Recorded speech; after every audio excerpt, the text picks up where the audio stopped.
fashion, not at a mall. It's happening more and more in Oklahoma City, and Liberte on Class and Curve is a shining example. We are a specialty boutique store that mostly focuses on carrying emerging designers and designers that have never been in the Midwest before. Owner Danielle Keogh, born in Ponca City, educated at Oklahoma State University, but spent most of her 20s as a government contractor on the East Coast, DC and Philly. She came back home to the state a couple of years ago and now has realized her fashion fantasies. Since I've spent so much time on the East Coast and my family's from France, I have more of a East Coast vibe in the way I personally dress, so that's how I outfit the store. Pretty much the store is one big closet to me, and that's how I like to think about it, my 2,500 square foot closet.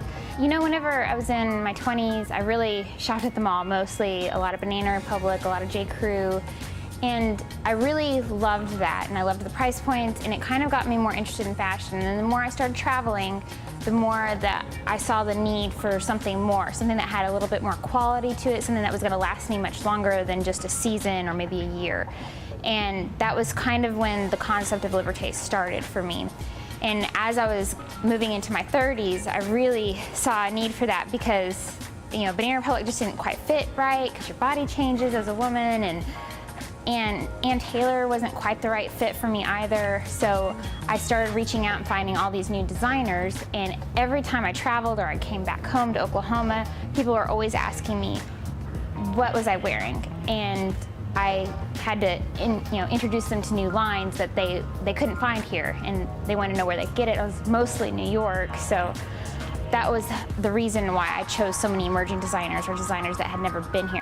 With names like Timberly Lohman, Caroline Zamorlock, and Ted Baker, there's something for every budget.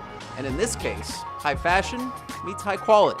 I want women who buy things from my store to be able to keep them for 5 or 10 years and think about clothing as an investment. So it almost takes you back to investing in yourself. Whenever you invest in your clothing, you want it to last and you want it to represent you the way that you want to be represented.